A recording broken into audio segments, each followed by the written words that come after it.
Glória a Deus. Mais uma aula da matéria Fundamentos da Vida Cristã. Amém? Vamos orar? Feche seus olhos nesse momento, cubra a tua cabeça. Senhor Deus, muito obrigado, Pai, por estarmos reunidos na tua presença para podermos mais uma vez estudarmos a tua palavra. Que o Senhor continue ministrando o teu querer aos nossos corações, que possamos aprender cada vez mais de ti e através da tua palavra, Pai. Possamos conhecer o Senhor e prosseguir em conhecer o Senhor. Sabemos que esse é o desejo do coração do Senhor para nós, que isso se cumpra em nosso meio, em nome do Senhor Jesus. Amém. Glória a Deus. Vamos lá, hoje nós vamos começar um assunto acerca do Espírito Santo. Semana passada nós concluímos, falamos acerca do que ocorre no homem interior salvo por Deus, e concluímos falando que o Espírito Santo de Deus gera em nós o fruto do Espírito, que é o amor, né? Então o Espírito Santo só tem um fruto, por isso que Paulo disse no singular, é o fruto, e esse fruto chama-se amor. E quando o apóstolo Paulo fala sobre o fruto do Espírito, ele coloca os desdobramentos do amor: a alegria, a paz, a mansidão, a fidelidade, a bondade, a longanimidade, domínio próprio. Tudo isso que ele cita lá e outras coisas mais são os desdobramentos do amor. Por isso que contra essas coisas não há lei, contra o amor não há lei. Se tem amor, não precisa de lei, porque todos os mandamentos, quer seja o Decálogo, Êxodo capítulo 20, quer sejam outras prescrições e outros mandamentos que tem em todo o Antigo Testamento, são mandamentos que têm a ver com a falta de amor. Então, pela falta do amor, há a transgressão dos mandamentos. E por isso que toda a lei foi resumida nessa máxima, no amor. O amor em todas as suas manifestações. Amarás o Senhor teu Deus de todo o teu coração, de toda a tua alma, de toda a tua força, de todo o teu entendimento. E o próximo é semelhante a esse: amarás o teu próximo como a ti mesmo. Que ele está falando para amar o próximo e se amar também, né? Quando você se ama, né, você também pode de fato manifestar o amor ao próximo. Então nós concluímos falando acerca disso, que a obra máxima que o Espírito Santo faz em nós, ele começa a desenvolver esse fruto em nós, é o amor. Porque a lei, em momento nenhum, ela possibilitou o cumprimento dela mesma. Ela só mostrava o que estava errado, mas como solucionar o problema? Então a lei, por isso que o apóstolo Paulo vai dizer que a lei mata. Por que a lei mata? A letra mata. Por que a letra mata? Porque ela mostra quem eu sou, e mostrando quem eu sou, ela não mostra a solução. Ela me dá um certificado: você é um pecador. Esse é o certificado que a lei me dá. Ela manda eu fazer certas coisas e eu não faço, tá certo? E algumas coisas que ela proíbe, eu faço. Aí ela me dá um certificado, ela te mata. Olha, você está inabilitado a servir a Deus. Você não está hábil, você não está habilitado.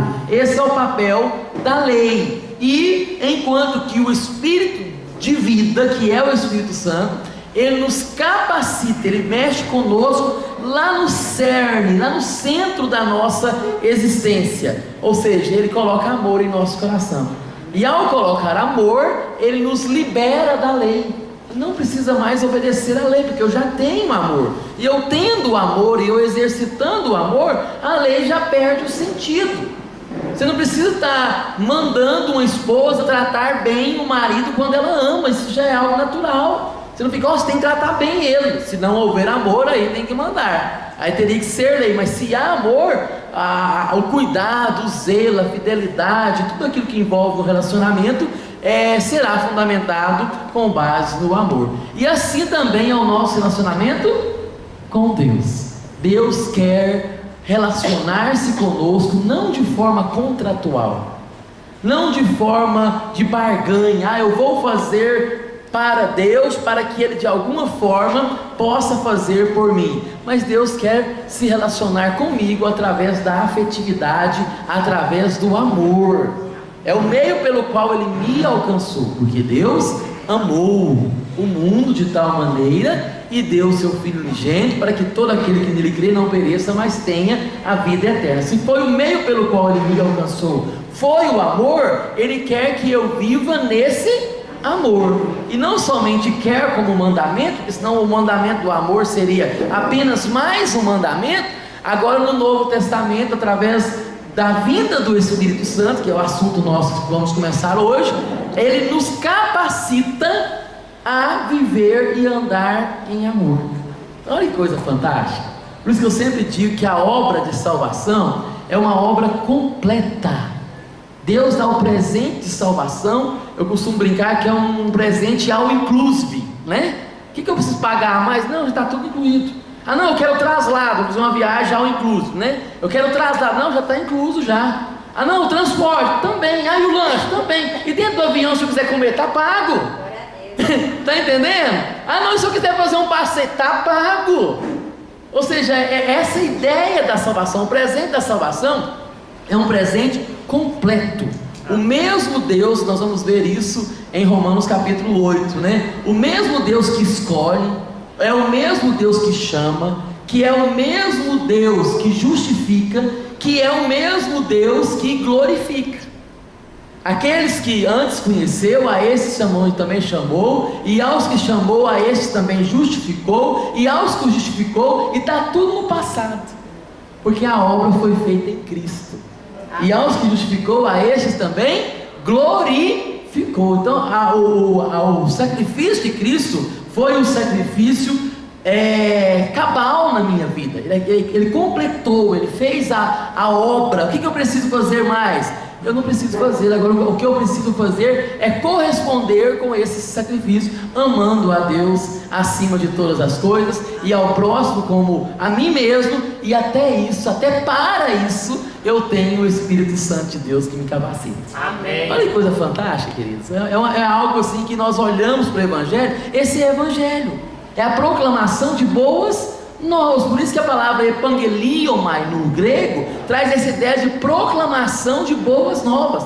Você tem solução, o ímpio tem solução, o pecador tem solução, desde que ele creia no Evangelho, desde que ele de fato se entregue a sua vida a Jesus, e deixe Jesus transformar a sua vida, deixe Deus fazer a obra. Por isso que eu sempre falei desde as primeiras aulas, que o cristianismo ele faz um caminho oposto da religião. Todas as religiões, elas fundamentam no mérito, todas as religiões fundamentam-se na performance, todas as religiões fundamentam-se na moral e na ética como um pré-requisito para alcançar algum tipo de dádiva, e assim vai de acordo com a crença de cada religião. O cristianismo não, o cristianismo fundamenta-se no amor, um amor que deliberou para nós a graça de Deus, que Efésios estudamos semana passada, que Deus derramou abundantemente. Para eu viver no pecado? Não. Essa graça faz com que eu viva na desgraça de forma alguma. Eu vou viver agora na graça. Se eu vivo na graça, eu sou agraciado. E se eu sou agraciado, eu pareço com o Pai. E se eu pareço com o Pai, eu vou viver uma vida de santidade. Então, e quem vai me capacitar a viver essa vida de santidade? O próprio Deus. O próprio Deus vai nos santificar em tudo. O próprio Deus vai trabalhar em nós e através de nós. O próprio Deus agora vai nos possibilitar a viver uma vida que o agrade. A cada dia eu vou ser mais imitador de Deus como filho amado. Então é essa graça que causa sim responsabilidade, mas uma responsabilidade que o Espírito Santo pega na nossa mão e fala: vamos, eu vou te ajudar. Vamos, eu vou te dar forças. Vamos, eu vou mudar você de dentro para fora. Eu vou mudar as suas vontades. Eu vou mudar os seus desejos. Eu vou te transformar. Eu vou te santificar. Isso faz parte do processo de salvação. Então, quando nós analisamos a salvação na perspectiva de Deus, da forma que ela é efetivada no ser humano, a gente observa que a salvação é uma obra exclusiva de Deus, para que para Ele seja dada toda honra, toda glória e todo louvor. E se não bastasse o amor de Deus, o sacrifício de Cristo, Ele ainda, é isso que nós concluímos semana passada, né? Ele ainda nos dá um penhor. Qual que é a garantia da nossa salvação? O Espírito Santo. Então Ele faz com que nós sejamos a habitação do Espírito Santo. É sobre esse tema que nós vamos gastar aí, quem sabe, umas 3, 4 aulas, né, acerca desse assunto que é a pneumatologia. Dentro da teologia, o nome que você dá ao Espírito Santo é esse nome que vem do grego. Por que pneumatologia? Porque vem de pneumatos, que é a ideia de sopro. Por isso que o pneu, ele é cheio de quê mesmo? De ar. E nós vamos ver que um dos símbolos do Espírito Santo na Bíblia é o vento, é o ar, tá certo? Então por isso que essa ideia de sopro. Então a pneumatologia é o estudo do Espírito Santo. Então teologicamente nós tratamos a ideia do Espírito Santo como o pneumos, aquele que é o sopro, aquele que é o vento, né? É o estudo do Espírito Santo, que a nomenclatura é essa, pneumatologia. Vamos para Atos dos Apóstolos, capítulo 1, a partir do versículo 1 até chegarmos no versículo de número 8. Atos capítulo 1.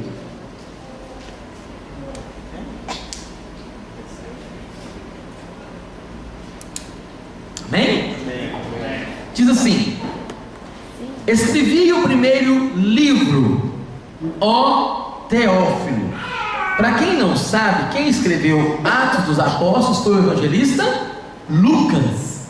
O mesmo evangelista que escreveu Lucas escreveu Atos. E se vocês vão observar a introdução de Lucas, ele está dedicando lá no capítulo 1 de Lucas a Teófilo. E agora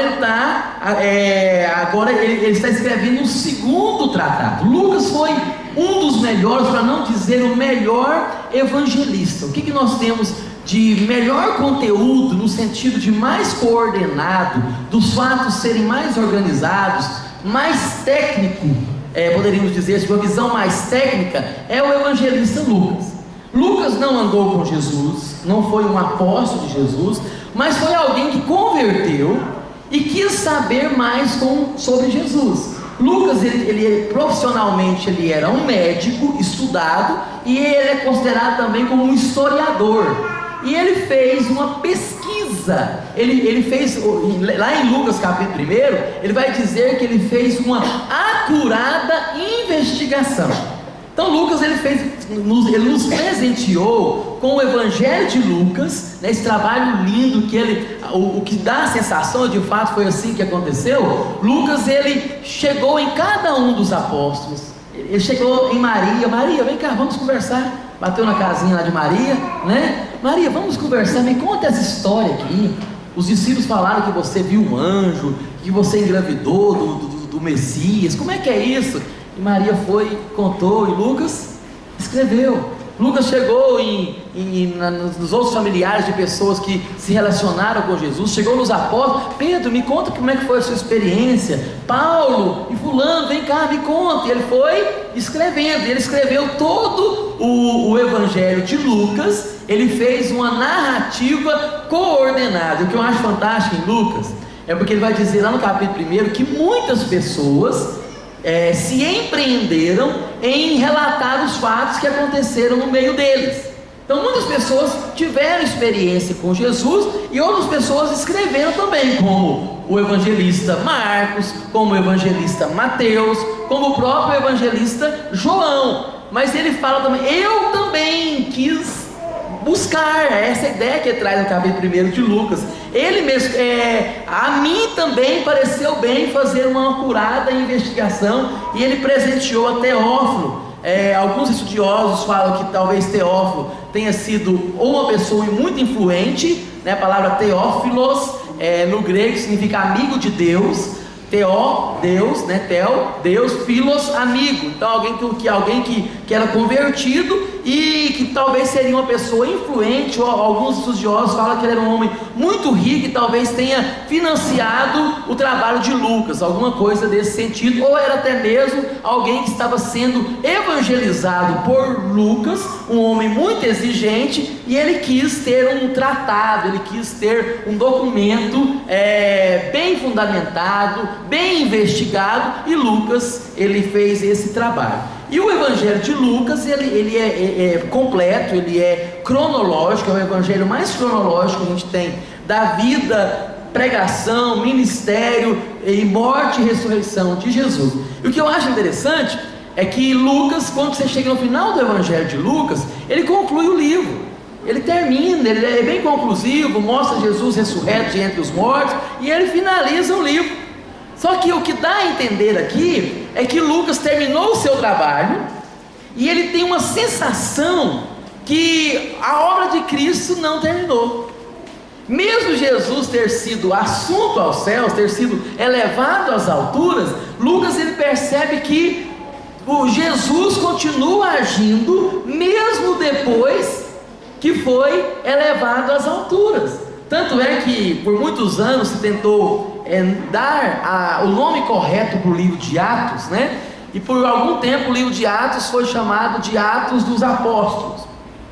Mas outras pessoas falaram, não, mas a gente observa mais o Espírito Santo agindo do que os próprios apóstolos. Parece que é o Espírito Santo que está por trás dos apóstolos. Então vamos mudar então, vamos chamar de Atos do Espírito.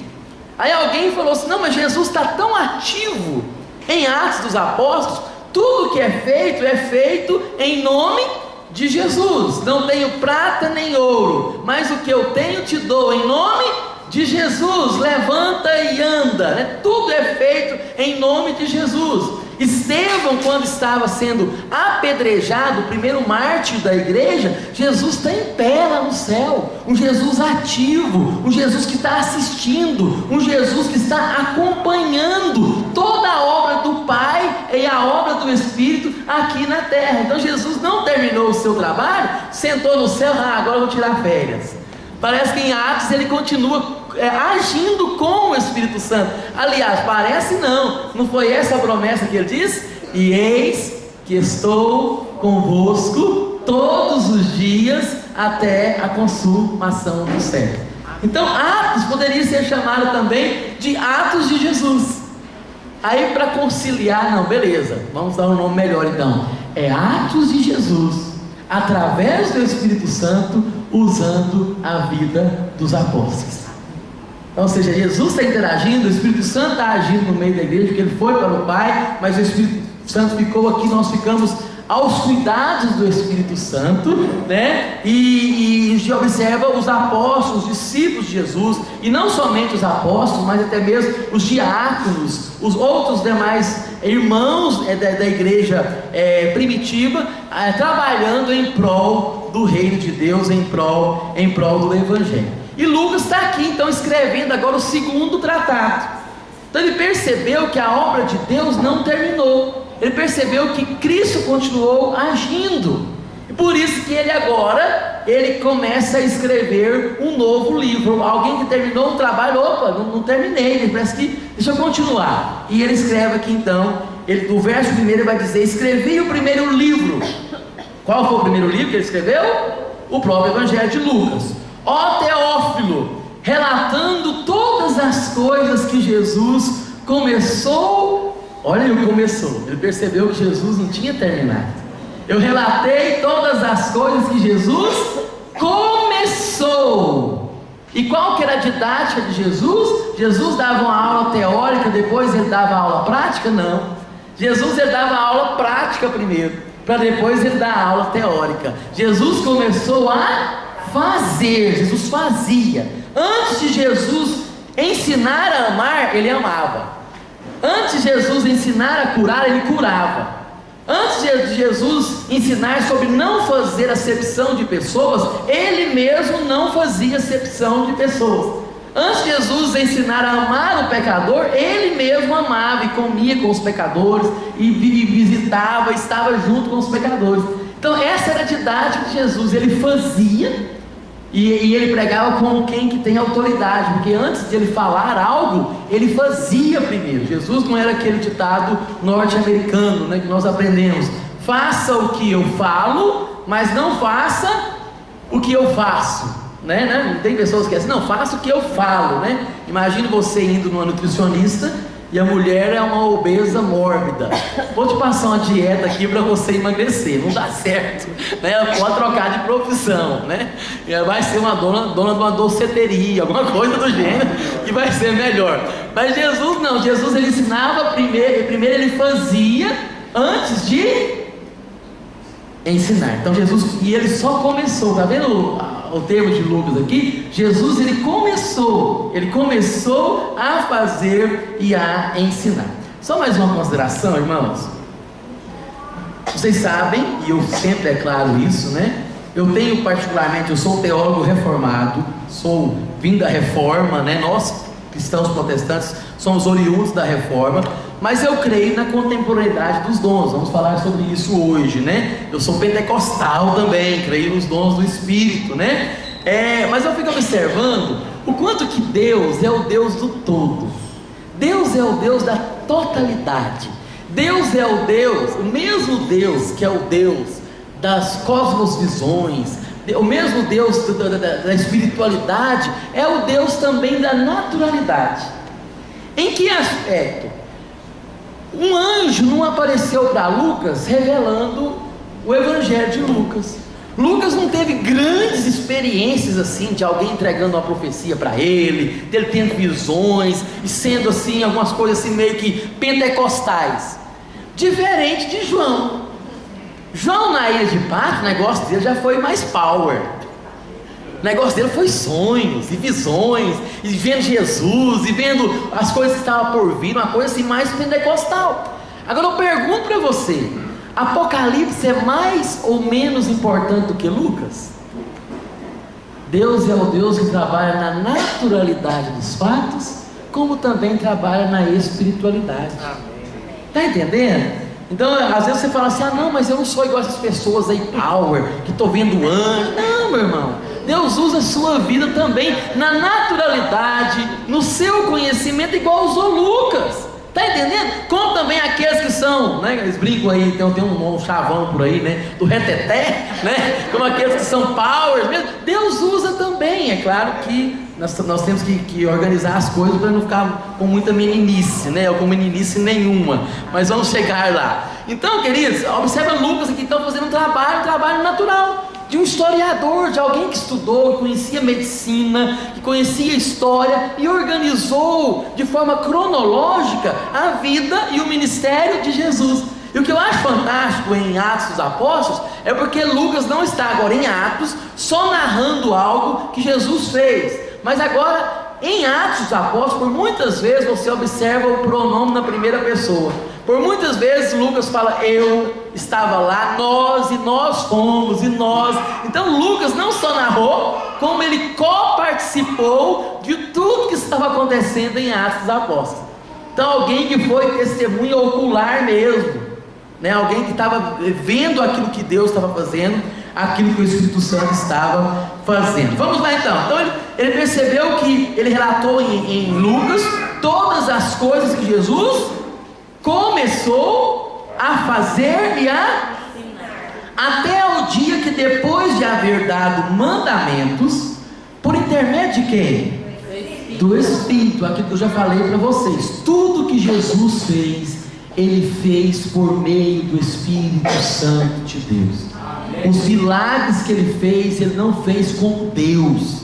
Jesus se esvaziou mesmo. Jesus não estava brincando de ser homem, não. Jesus não estava brincando de se esvaziar, não. Quando a Bíblia fala que nós temos que ter o mesmo sentimento de Cristo Jesus, que mesmo sendo Deus, não usurpou o ser igual a Deus, antes se esvaziou. Ele esvaziou mesmo. De fato, ele tornou-se homem. Ele foi o segundo Adão. É claro que ele não nasceu com a natureza pecaminosa. Ele não nasceu com a natureza pecaminosa e também nunca pecou. Glória a Deus por isso. Ele venceu o pecado num ambiente totalmente oposto de Adão. Adão pecou num ambiente santo, que o Éden era santo. Jesus permaneceu santo num ambiente corrupto. Olha que coisa fantástica, né? Para Jesus foi muito mais difícil do que para Adão, muito mais difícil. Mas nós observamos aqui então que tudo que Jesus fez, ele fez por meio do Espírito Santo. Por isso que ele disse que todos aqueles que crescem nele poderiam fazer as mesmas coisas que ele fez e até mesmo maiores. Por quê? Assim como o Espírito Santo esteve sobre ele, o Espírito do Senhor está sobre mim, pelo que me ungiu, né? Aquele cumprimento de Isaías 61, ele saberia que sobre a vida dos discípulos também estaria a ação do Espírito Santo. Então por isso que nós poderíamos fazer coisas semelhantes a eles e até maiores. Até o verso 2, até o dia que depois de haver dado mandamentos, e ele deu os mandamentos por intermédio de quem? Do Espírito Santo. A quem? Aos apóstolos que escolheram. Ele foi o que? Elevado às alturas. Isso ele está fazendo um resumo do que ele tinha, o resumo de Lucas. Lucas agora está fazendo um resumo do próprio evangelho dele, do evangelho de Lucas. Aí ele vai dizer aqui no verso 3, a estes também, a estes quem? Aos apóstolos, tá certo? Depois de ter padecido, ou seja, depois dele ter ido para a cruz, né? Se apresentou de que forma? Vivo, com muitas provas incontestáveis. Olha que coisa fantástica, queridos, preste atenção. Eu gosto muito desse termo aqui. Esse termo, ele é o que nós chamamos dentro da literatura bíblica, é um rapax legomena. O que é um rapax legomena? Um rapax legomena é um termo, é uma palavra que só aparece uma vez na Bíblia toda. Está entendendo? Então é uma palavrinha, toda vez que ela aparece só uma vez, aquela palavra, uma palavra específica, ela é chamada de rapax legomena. É um termo técnico que a gente dá para essas palavras. Essa palavra, provas incontestáveis, ela não aparece em nenhum outro lugar da Bíblia. O mesmo termo grego não está nem no Antigo Testamento, na Septuaginta, na tradução do hebraico para o grego, e nenhuma outra parte do Novo Testamento não tem essa palavra. A palavra é tekmerion.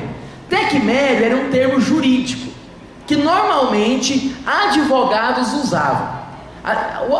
O direito de hoje não é muito diferente do direito de antigamente. Assim como hoje o direito trabalha com provas documentais e provas testemunhais, na época de Jesus também era assim. E quando o advogado ele tinha provas da causa que ele estava defendendo, né, quer seja documentais, quer seja testemunhais, ele numa audiência ele virava ou para o réu, se ele fosse um advogado de acusação, né, ou para o outro advogado e falava assim, tekmerion. Quando um advogado falava tekmerion, o outro tremia as bases, porque era um termo jurídico que só usava esse termo quem tinha prova mesmo, quem tinha testemunhas mesmo. E se um advogado usasse esse termo e depois não tivesse provas, fosse um alarme falso, ele poderia ser condenado no lugar do réu. Então era um termo muito pesado, era um termo jurídico muito pesado. E Lucas usa esse termo aqui. Jesus se apresentou vivo, tekmerion. Eu tenho provas incontestáveis. Se eu for colocado num tribunal, eu tenho tekmerion. Eu tenho provas que ninguém pode contestá-las. Eu tenho certeza, e não somente tenho certeza que Jesus apresentou-se vivo, como também posso provar através de provas documentais e testemunhais. Queridos, que eu acho fantástico no cristianismo, sempre repito isso, é que Deus, ele foi tão prudente em se revelar, porque Deus não se revelou apenas para uma pessoa. O testemunho de só uma pessoa, cuidado com isso. Não siga líder nenhum. Pode ser um santo homem de Deus que chega aqui, irmãos, eu tenho uma nova revelação. Eu estava lá no monte, Deus me deu uma nova revelação, diferente de tudo aquilo que vocês já sabem. Eu tenho um novo propósito para essa. Opa, caia fora. Caia fora, caia fora. Deus é um Deus que revela as claras. A vontade dele já foi feita, já foi de fato ratificada, é perfeita, a vontade dele. Então esse negócio de nova unção, nova revelação, isso é coisa de outras religiões. Está entendendo? Mohammed, que foi para uma caverna, Maomé, né? E lá ele recebeu, entrou em transe, não sei como é que foi, recebeu um monte de coisa lá, escreveu ao Corão, de acordo com a perspectiva dele. Eu tenho a revelação.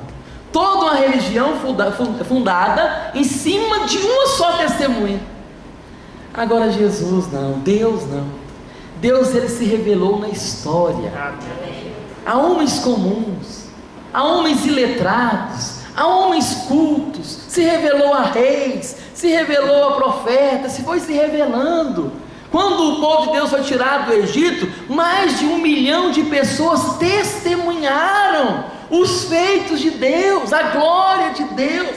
Quando Jesus, ele ressuscitou de entre os mortos, mais de 500 pessoas o viram ressurreto de entre os mortos. E Paulo vai falar isso em Coríntios, que mais de 500 pessoas o viram, e Paulo vai dizer, das quais a maioria ainda vive hoje, quando ele estava escrevendo a epístola aos crentes de Corinto. Está entendendo? Então o Lucas está falando sobre isso. Olha, se for chamar aqui, não fui só eu que vi Jesus depois de ressurreto.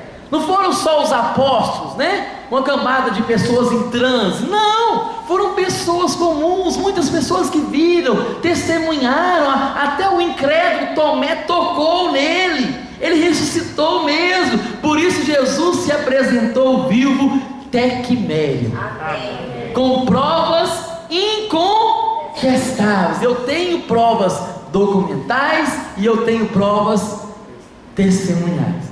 Eu indiquei para vocês aquele filme, um desses finais de semana aí, alguns talvez tenham assistido, né? Em Defesa de Cristo.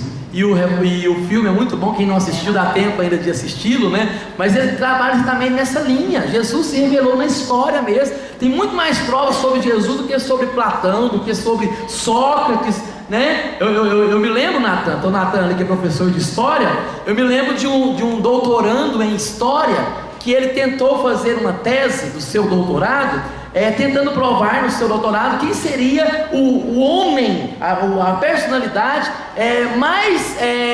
que tinha contribuído mais para a humanidade, o homem mais importante dentro da história. E assim ele saiu por vários viés, né? Tentou entrar pelos cientistas, talvez pelos filósofos, né? Durante toda a história e tal. E enquanto ele estava escrevendo, entrava por um caminho, não, esse aqui fez uma grande contribuição para a humanidade e tal. E ele pesquisou não, mas tem fulano também que também caminhou por esse caminho aqui e contribuiu dessa forma e tal. E na sua pesquisa de doutorado, ele pegou e deu um insight nele assim, né? Peraí.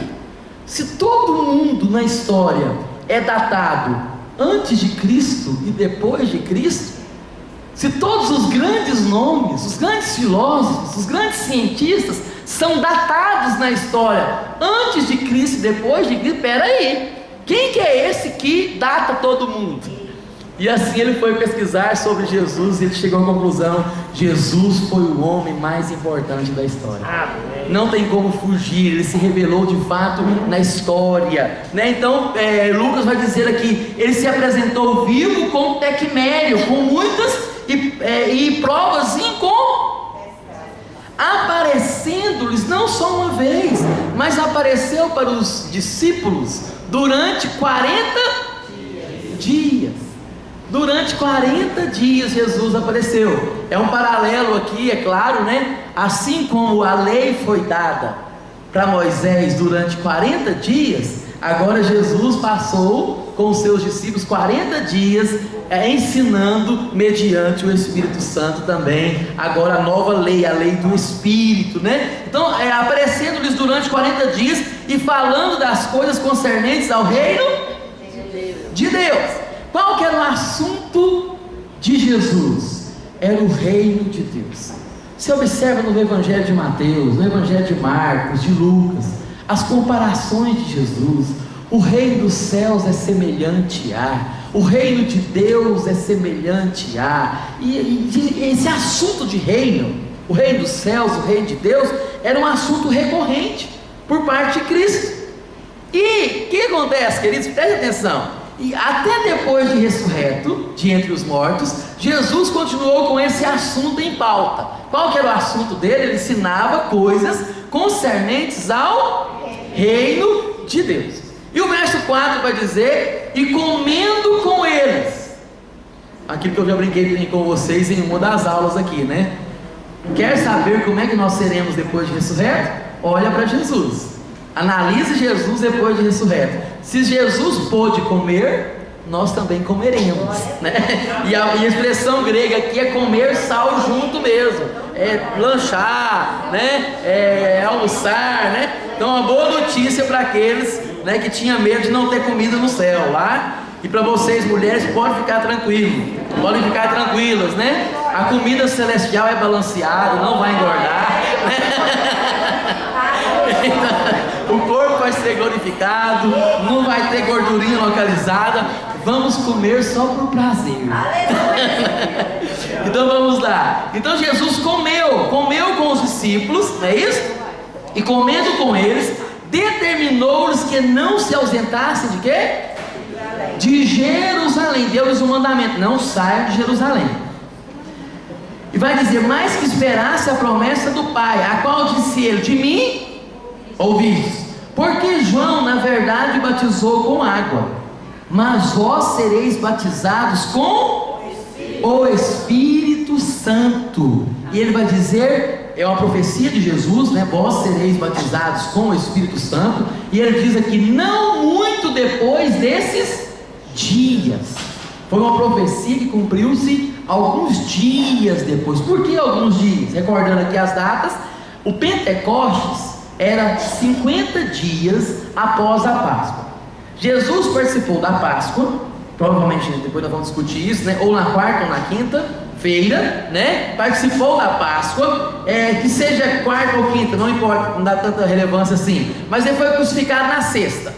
Então, Páscoa, a sexta foi no mínimo o primeiro dia após a Páscoa, né? Sábado, domingo, terceiro dia, ou quarto, depende a hora. Jesus ressuscitou ao terceiro dia, então já era o terceiro para o quarto dia após a Páscoa. Esteve aqui no meio dos discípulos durante 40 dias. 40 mais 4, 44, ou 45, depende dos estudos aqui. Mas quantos dias estava faltando para 50?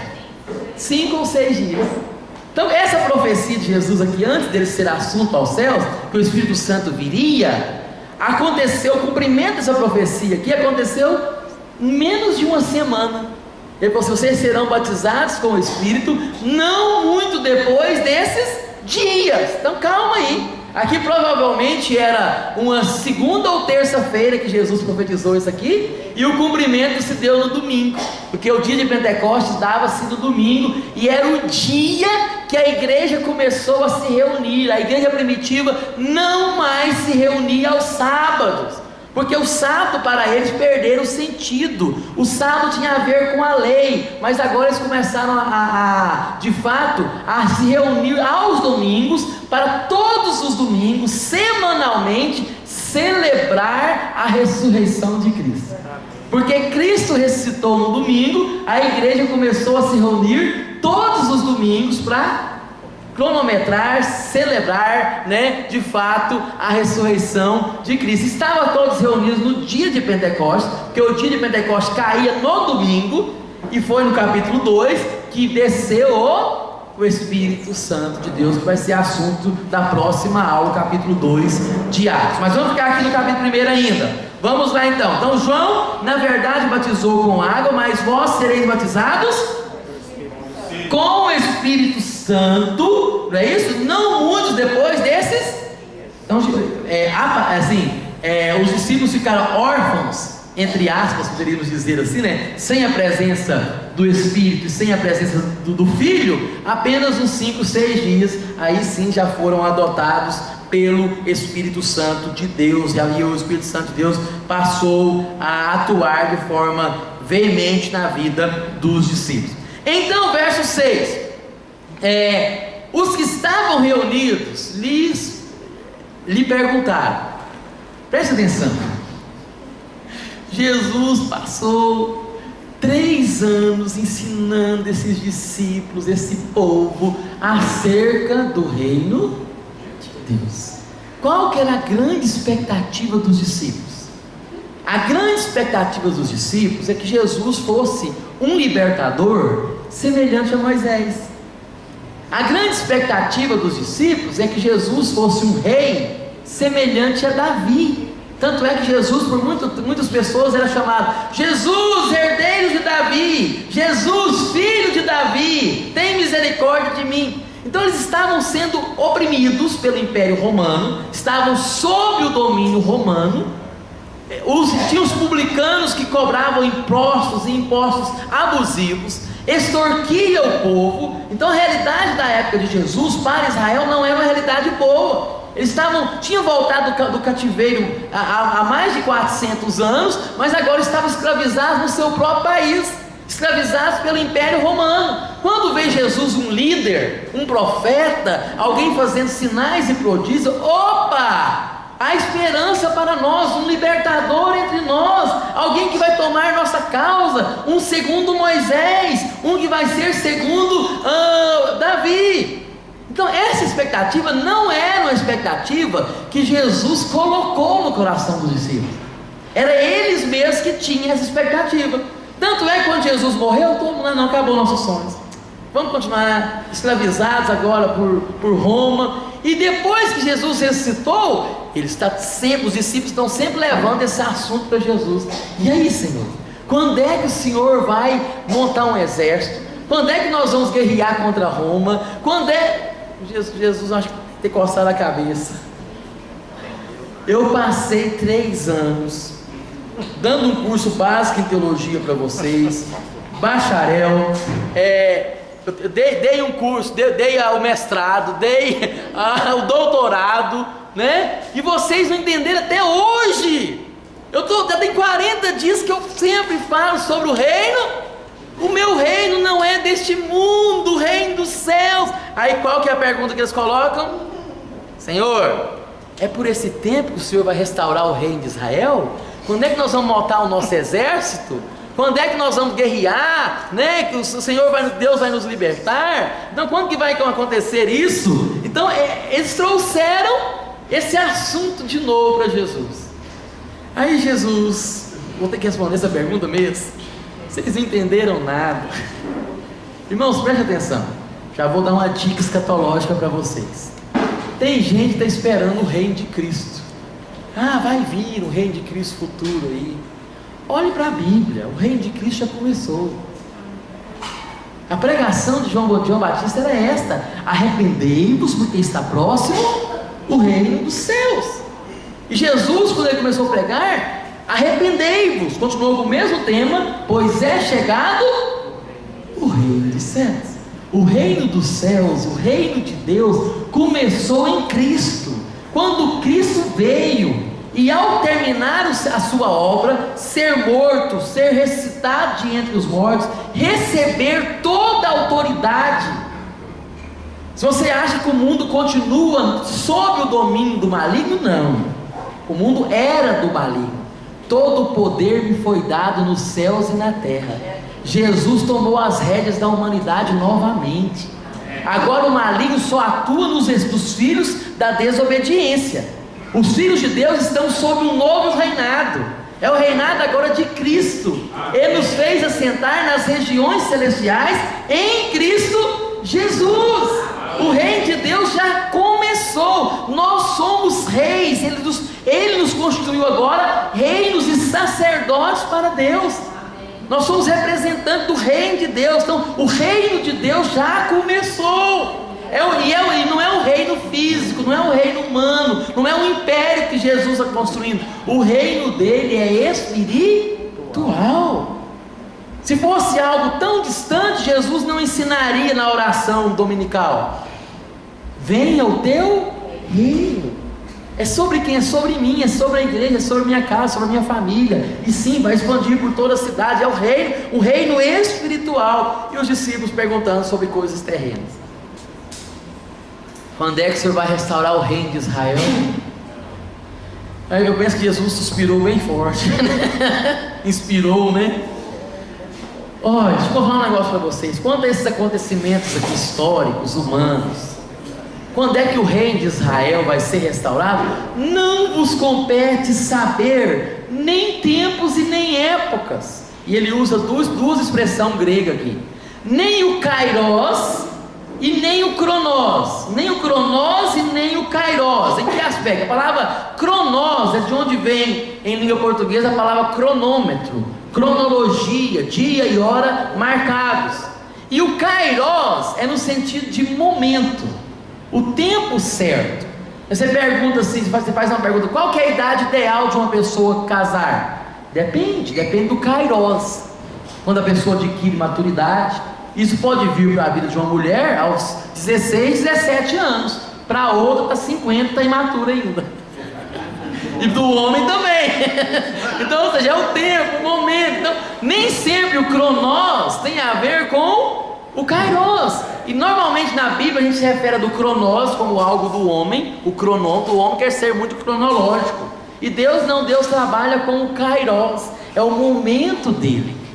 Por isso que para Deus um dia é como 1000 anos. Deixa eu esperar um momento, né? Tem profecias da Bíblia que cumpriu até na terceira, quarta, quinta geração da pessoa. Deus deu a promessa para Abraão, por exemplo. Abraão não viu se formando uma grande nação, mas Deus permaneceu fiel, porque ele esperou o kairos dele, o momento dele. E Jesus fala aqui: olha, não vos compete nem saber data e nem o momento. Jesus for sentar nesse assunto, olha, deixa eu falar um negócio para vocês. Vai passar 19 séculos. Em 1900 vocês serão expulsos. Daqui a uns 30, 40 anos, vai vir o imperador, vai destruir Israel, vai expulsar todos os judeus. Os judeus vão passar 1800 e tantos anos fora daqui, quase 1900 anos, e serão dispersos pelo mundo todo. Vai ir para um país que vocês nem sabem o nome ainda, mas é a Alemanha, e lá vai ter não, Jesus não entrou nesse assunto. Em 1948, aí sim o rei de Israel vai ser restabelecido como rei, como reino, né, como país, vai voltar a ser dignificado, vai ser visto por todos os povos, línguas e nações como uma pequena, grande nação. Jesus não entrou nesse mérito. Mas negócio de rei, não é assunto para vocês não, nem vão participar disso. Vocês nem vão estar aqui para saber o que vai acontecer com o rei de Israel. Quanto a tempos e épocas que o reino de Israel vai ser restaurado, não vos compete saber. Mas vamos voltar para a minha pauta. Eu não quero a pauta de vocês, eu quero a minha, o meu reino. Vamos voltar para o meu reino. É o que ele vai dizer aqui. Então, quanto a tempos e épocas que o Pai reservou pela sua exclusiva autoridade, está vendo que Deus está governando as rédeas da humanidade? Deus sabe quando é que o rei de Israel seria restabelecido. Então, aquilo que o Pai reservou para a sua exclusiva autoridade é coisa do Pai. Ele que está com o governo aí da humanidade. Mas ele vai dizer no verso 8: mas vocês, né? Mas vós recebereis poder. É o dínamo, né? É a dinamite, é esse poder avassalador. Recebereis poder ao descer sobre vós quem? O Espírito Santo. Vocês vão receber o Espírito Santo, um poder sobrenatural sobre a vida de vocês, e sereis minhas testemunhas. Que eu já te falei para vocês, é os martireiros, né? Aqueles que testemunham aqui, é aquela pessoa que não nega Cristo, não nega a palavra, mesmo se necessário for se tornar um mártir. Ao ser minhas testemunhas, onde? Tanto em Jerusalém, que era a cidade, como em toda a Judéia e Samaria, que eram as regiões, como se fossem estados, e até os confins da terra.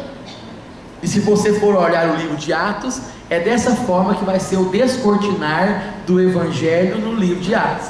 Ele vai ser primeiro em Jerusalém, e Judéia e Samaria. Quando chega por volta do capítulo 8, ele está em Samaria, o Evangelho, e depois, através da vida do ministério do apóstolo Paulo e de outros apóstolos e homens de Deus, ele se tornou possível até os confins da terra. Nós sabemos que o livro de Atos é um livro que não tem conclusão. Ele não tem conclusão. Você analisa ele como literatura, você olha assim: e aí, o que aconteceu? Cadê o final? E Paulo, Como é que ele morreu? Ele foi solto, ele foi preso, ele foi mesmo à Espanha, que ele queria, falava tanto que queria ir à Espanha, ele foi mesmo. Você não tem conclusão em Atos. É quando o Espírito Santo fala para nós: Atos não acabou, Atos continua, através da tua e da minha vida. O Evangelho vai chegar até os confins da terra através dos discípulos de Jesus. E nós somos o quê? Discípulos de Jesus, que continuam recebendo poder ao descer sobre nós o Espírito Santo, esse dínamo, para que nós possamos ser testemunhas, tanto em Goiânia, aqui no Parque Amazonas, né? Em todo o município, Aparecida, Goiás, Brasil e até onde Deus mandar, né? E até os confins da terra. É sobre esse poder que nós vamos tratar nesse assunto de Atos dos Apóstolos. Não sei porque não passou aqui, porque ficou muito tempo sem mexer. Então vamos lá então, vem lá para mim, por favor. Então, é sobre esse assunto que nós vamos trabalhar, sobre o Espírito Santo, como é que ele trabalha, como é que ele age na vida da igreja. Amém, irmãos? Passa aí para mim, por favor, ou tira e coloca o ponto aí, por favor. Talvez seja, como muito tempo você mexer, isso. A doutrina do Espírito Santo, presta atenção, é um divisor de águas entre nós, pentecostais, e os tradicionais. Quando eu falo tradicional, os tradicionais, né, e nós somos renovados pentecostais. Quando eu falo tradicional, eu falo de igrejas históricas, tais como Presbiteriana do Brasil, Batista, da Convenção Batista Brasileira, Cristã Evangélica, Luterana, algumas luteranas, e assim vai, essas históricas, igrejas históricas. Eles, eu falo com propriedade porque eu vim de lá, né? E a minha família toda, do lado do meu pai, é toda presbiteriana do Brasil, é só eu que sou a ovelha negra da família, que vim para o pentecostalismo, né? Na aula que vem eu vou contar um pouco da minha experiência. Mas o que acontece? Não é que eles não creem no Espírito Santo, eles creem no Espírito Santo. Eles cantam cânticos do Espírito, eles creem que o Espírito Santo é de fato a terceira pessoa da Trindade, da triunidade de Deus.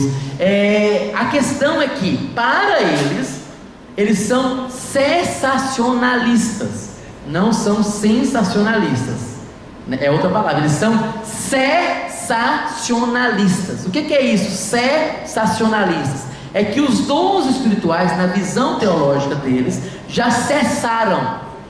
Então esses dons de falar em outras línguas, de profetizar, de ter visões espirituais, isso para eles creem nesses dons, só que para eles esses dons só foram para a época dos apóstolos, da igreja primitiva. Então eles não creem no que nós chamamos de contemporaneidade dos dons.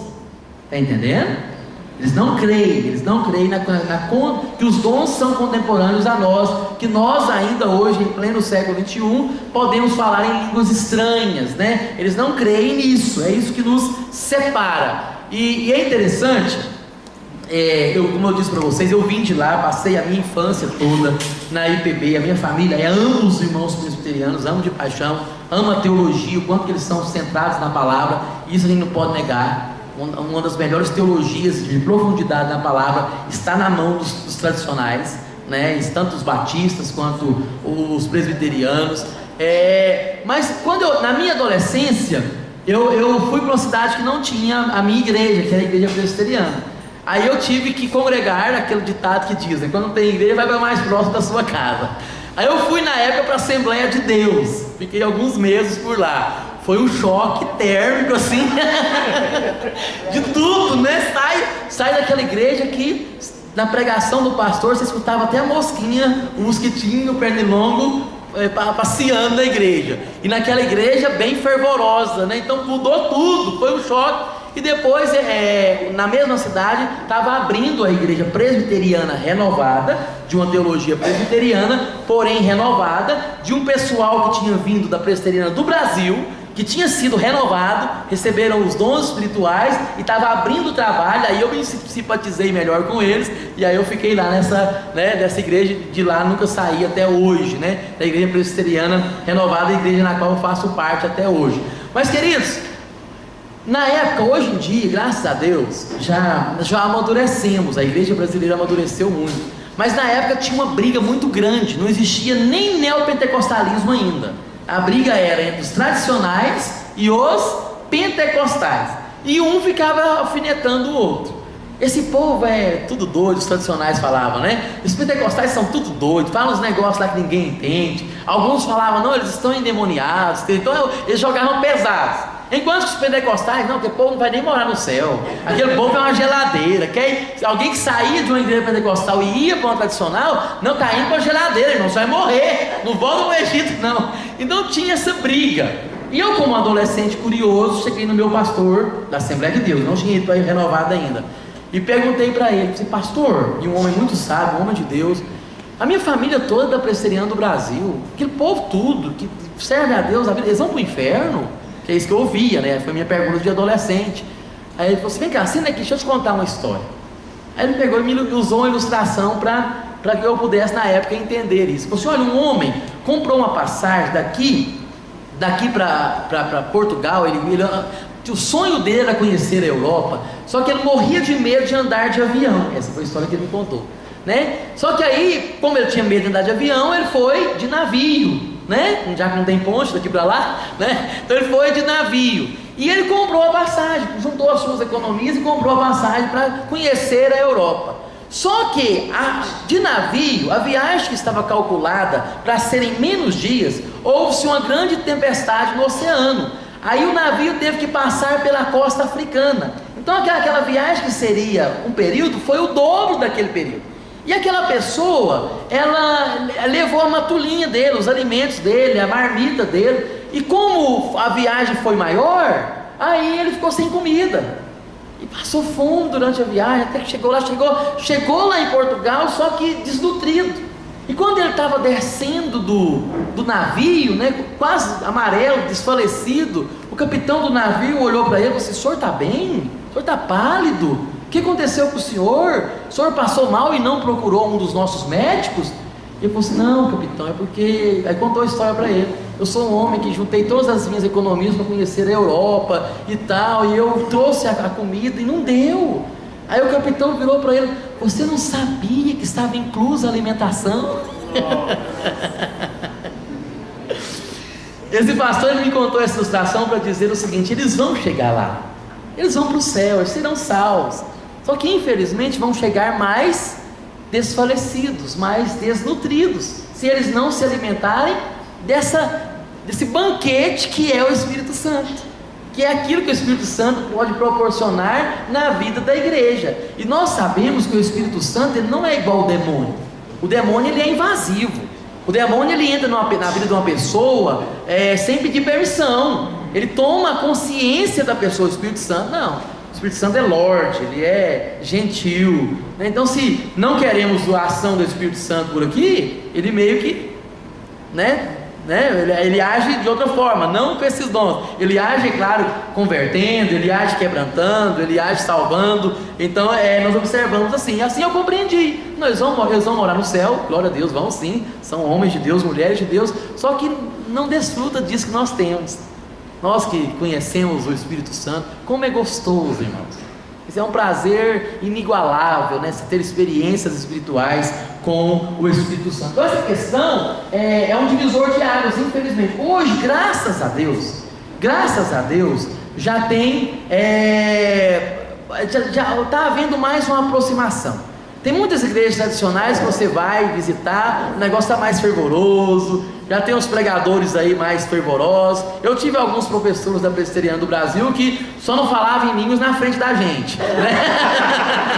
para não negar a doutrina, né? Mas homens cheios da presença de Deus, assim, homens de Deus. Eu conheço alguns assim, eu conheço pastores, só não falo na câmara aqui, não conto o nome, né?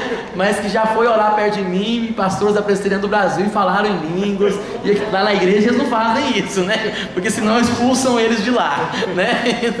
Então assim que funciona. E nós vamos caminhar então sobre a questão da doutrina do Espírito Santo. O Espírito Santo ele possui um intelecto, ele é inteligente. A Bíblia deixa bem claro que o Espírito Santo possui inteligência. Por quê? Preste atenção. Ele nos ensina e nos faz lembrar.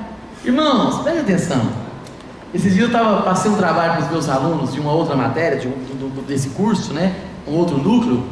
E uma das alunas minhas que mora em Nova York, ela falou assim: pastor, nossa, eu fiquei tão feliz quando eu fui fazer o trabalho, porque eu achei que eu não tinha aprendido quase nada. E quando eu fui fazer um resumo, o senhor pediu para fazer um resumo da matéria, né? Eu custei fazer um resumo, porque quando eu vi estava dando 20 páginas, de tanta coisa que eu lembrava, que eu fui escrevendo e tal. Depois eu tive que fazer um resumo do resumo. E, queridos, a Bíblia fala que o Espírito Santo nos faz lembrar. Quando eu estava no seminário, eu ficava pensando: nossa, será que eu vou lembrar de todas essas aulas? Esses mestres da Bíblia, será que eu vou lembrar? Irmãos, tem coisa que eu passo 10 anos sem lembrar. Na hora que eu preciso, vem aquela coisa claramente. É o que a Bíblia diz: o Espírito Santo nos faz lembrar. Então, por isso que eu tenho que aprender. Ele só faz lembrar, viu, irmãos? Então ele não vai fazer você falar versículo que você nunca leu, não. Ele não vai fazer você argumentar alguma coisa que você nunca estudou, não. Ele faz lembrar. Ele ensina e faz lembrar. Ele tem sabedoria, ele tem inteligência, conhecimento e conselho. É uma profecia lá de Isaías capítulo 11, verso 2. O espírito de sabedoria, o espírito de inteligência, é ele que nos dá sabedoria. E sabedoria é algo que somente Deus te dá. O ser humano, ele pode ter um bom intelecto, ele pode estudar bastante, mas muitas pessoas são inteligentes, mas nem sempre são sábias. É o que o Espírito Santo dá. Ele também revela, ele mostra, ele esclarece. Tem coisas que você, não sei se aconteceu com você, está lendo a Bíblia, às vezes já leu aquele texto assim muitas vezes, mas de repente vem aquela revelação, você, uau, eu não tinha percebido isso aqui no texto, e vem na hora certa, né? Já observou o quanto que a Bíblia ela é viva? Ela é viva.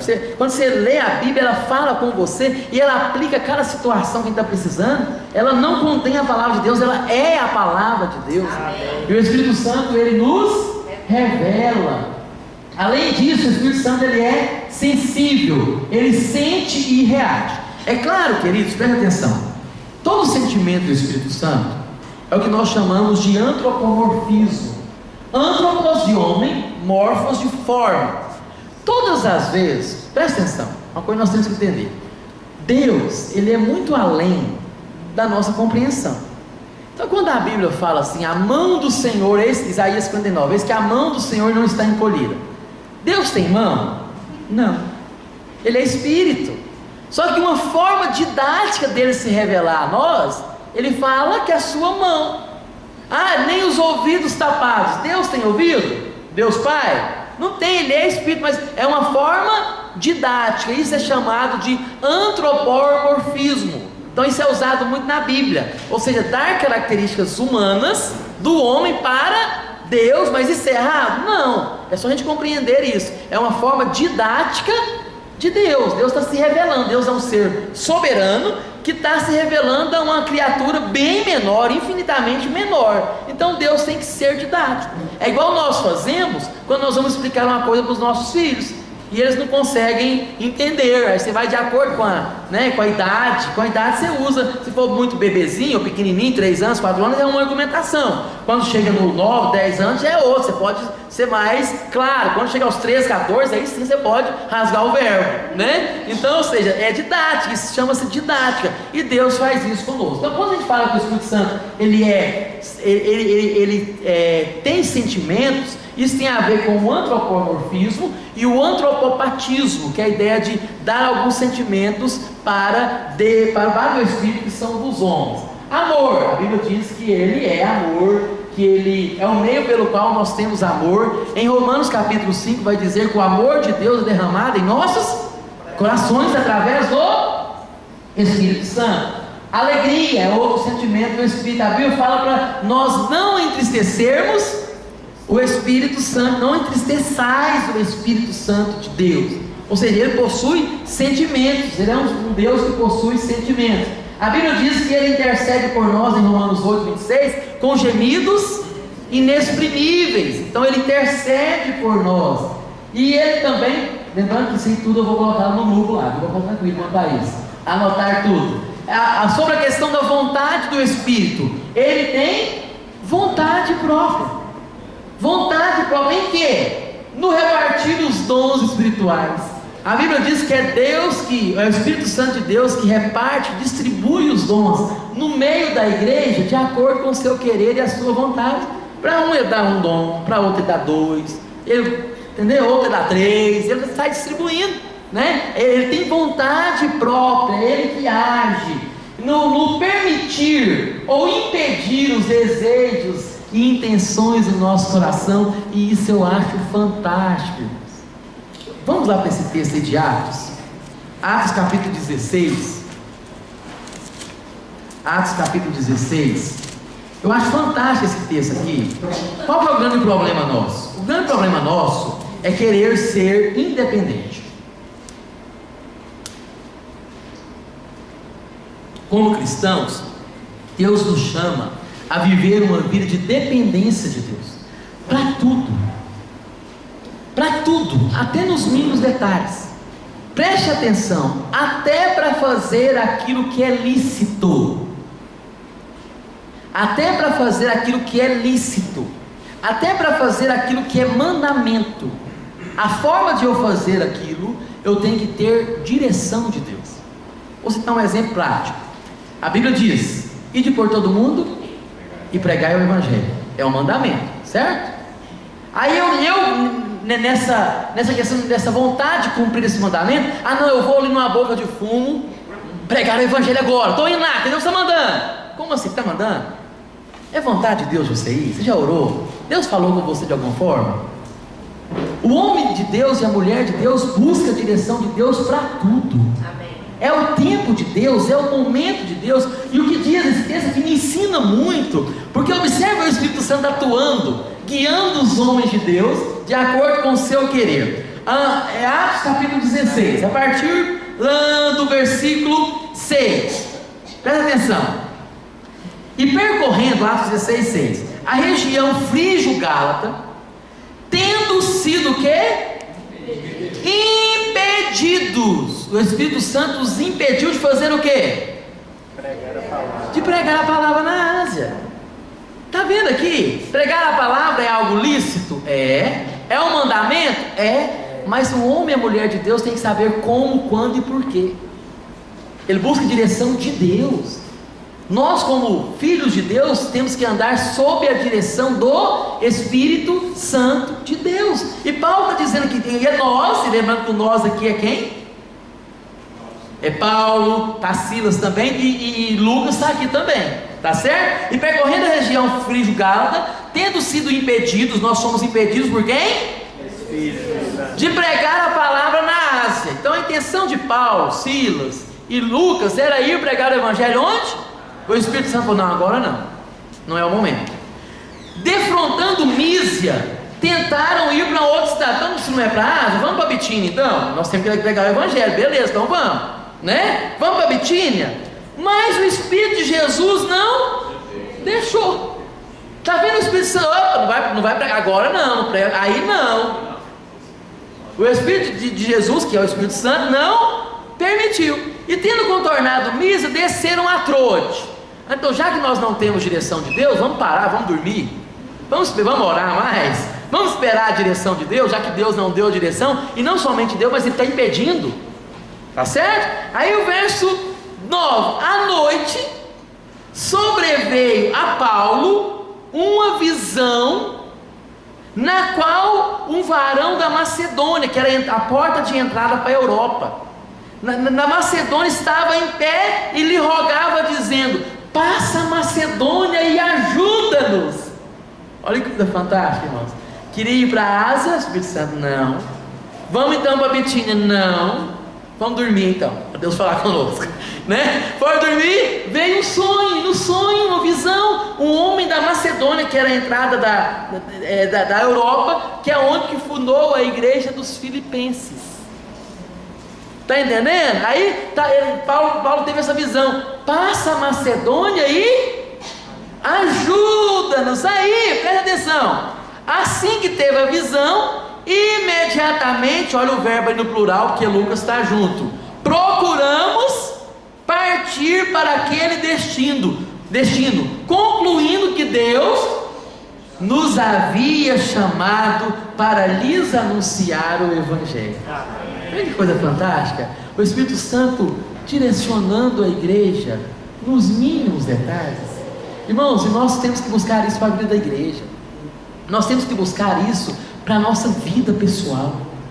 O homem de Deus e a mulher de Deus tem que clamar: Senhor, para onde o Senhor quer que eu vá?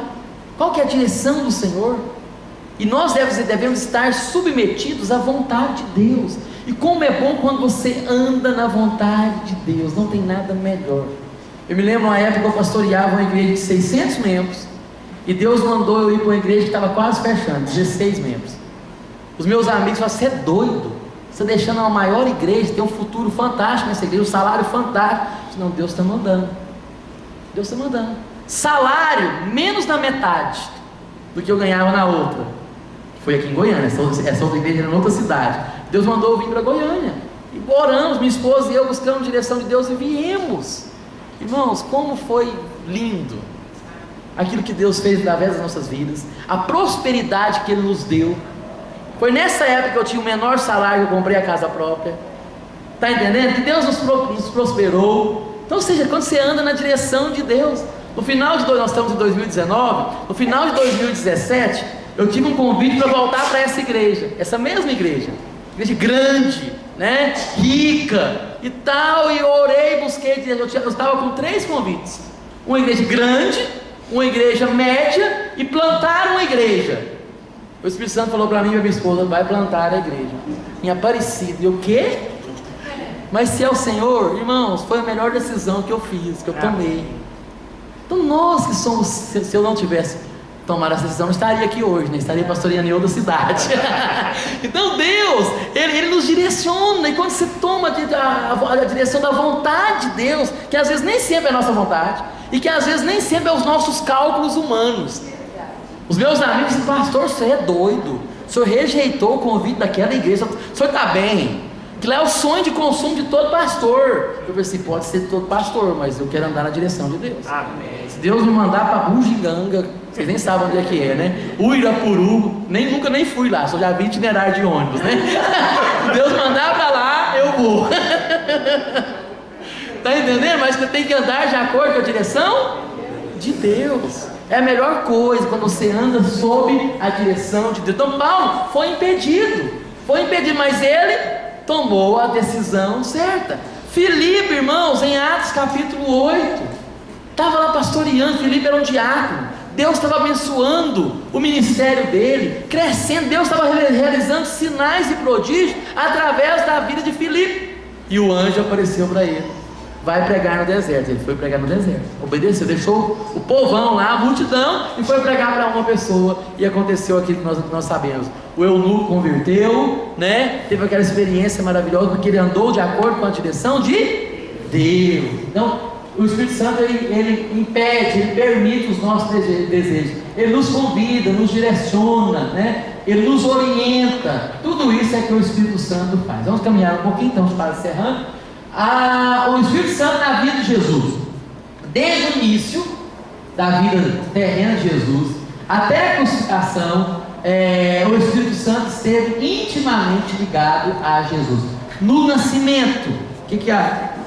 Ele foi concebido pelo Espírito Santo, foi uma concepção milagrosa, né? No batismo, a gente observa o Filho sendo batizado, o Espírito Santo sobre Jesus em forma de uma pomba, e a voz, aí que a gente vê a descrição da triunidade de Deus: Deus Pai, Deus Filho e Deus Espírito Santo, e o Espírito Santo em forma de uma pomba, e uma voz que veio do alto: este é o meu Filho amado, em quem me comprazo, em quem tenho prazer. Então, no batismo de Jesus, no ministério de Jesus, eu contei esse texto para você em Isaías 61, eu dou aula em tanto lugar assim que às vezes eu não lembro se eu contei a mesma história.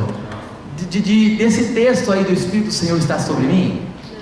Eu acho que eu vou concluir nesse texto aí. Presta atenção. Vamos lá para Lucas 4. Lucas 4. Já que estamos falando de Lucas hoje, né? Lucas 4. A partir do versículo 16. Presta atenção.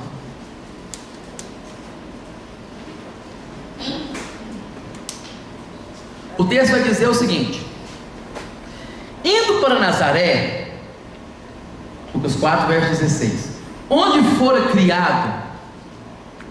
Jesus foi criado em Nazaré. Saiu do Egito depois que Herodes morreu, voltou para Nazaré, porque havia uma profecia que seria chamada de Nazareno, uma pequena cidade, né? Por isso que dizia, pode-se vir alguma coisa boa de Nazaré, né? Então ele foi criado em Nazaré, onde fora criado. Entrou no sábado na sinagoga. Então Jesus foi na sinagoga segundo o seu costume. Então Jesus costumava ir para a igreja, né? Então Jesus era crente. Então ele foi para a sinagoga, né, no sábado. E preste atenção, deixa eu contar o contexto desse texto aqui. As sinagogas, elas adotavam, na matéria panorama do Novo Testamento, eu vou explicar de onde surgiram as sinagogas, qual que era o papel da sinagoga, aí nós vamos aprofundar nisso. Mas só falando para vocês, as sinagogas eram um lugar de reunião fora do templo, lá de Jerusalém, que as pessoas se reuniam aos sábados para cantar salmos ao Senhor, para estudar a palavra, ler a palavra.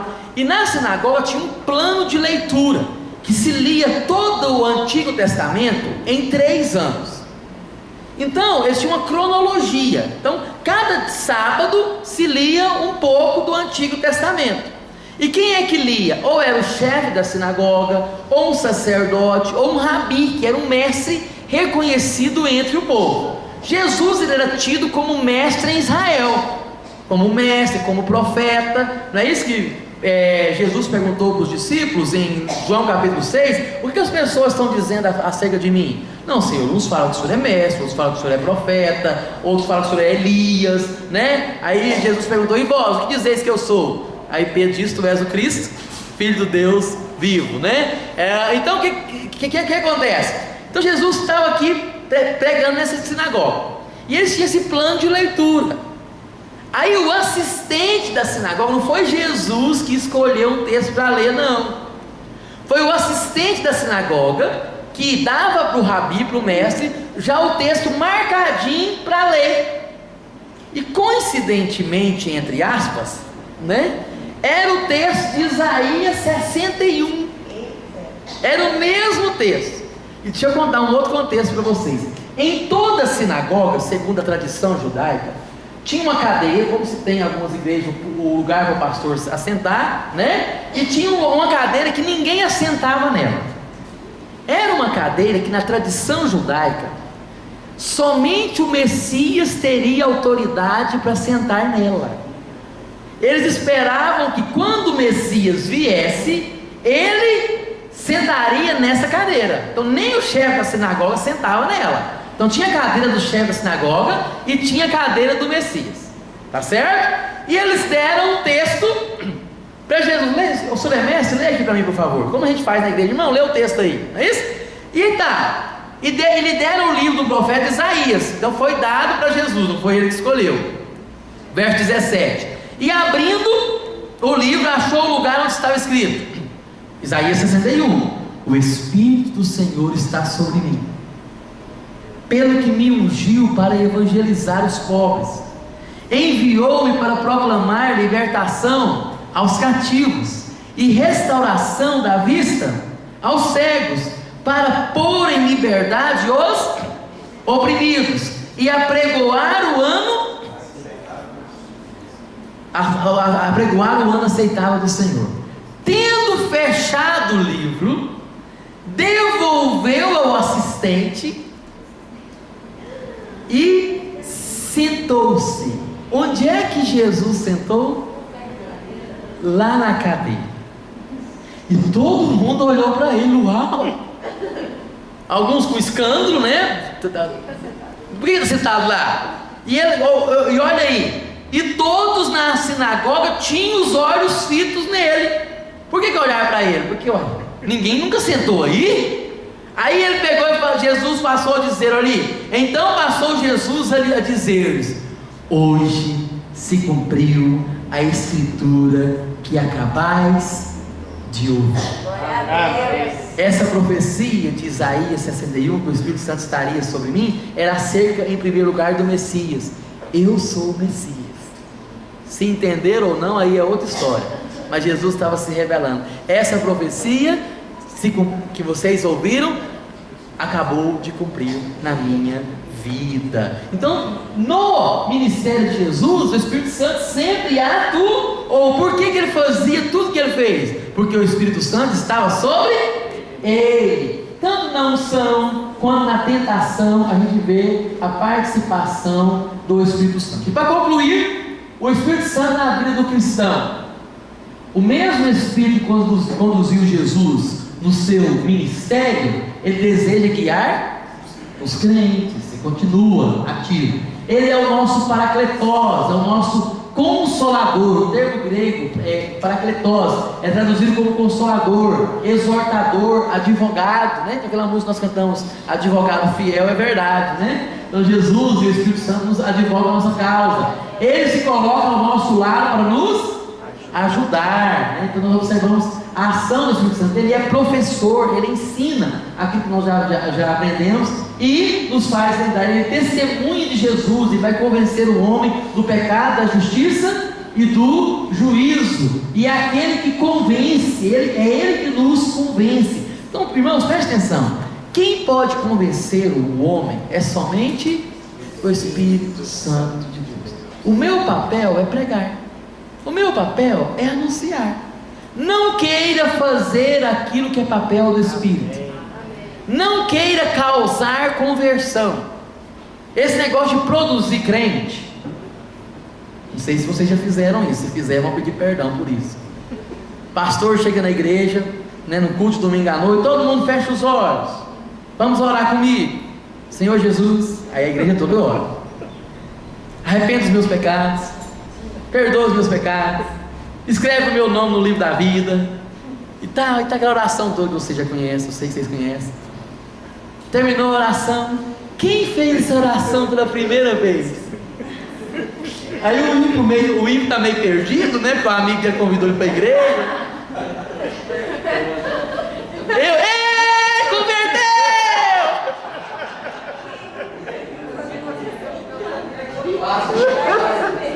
Isso não é conversão, irmão. Conversão é diferente, é uma obra do Espírito. Está entendendo? Não existe, a gente não produz crente. O papel nosso é pregar. Olhe para a Bíblia. E a cada dia acrescentava o Senhor aqueles que iam sendo salvos. Não sou eu que sou carismático e vou trazer, não. Eu sou um líder, você pode arrumar um monte de adesão. Por isso que quando um líder cai um monte de gente junto com ele. Na verdade ele não foi crente, ele era seguidor do líder. Eu não gosto desse termo e não quero, em nome de Jesus. Não, eu tenho discípulos. Não tenho discípulo, não quero ter discípulo nenhum. Misericórdia, irmão, estou custando lidar com as minhas crises. Quero que vocês me sigam, não me seguem, não.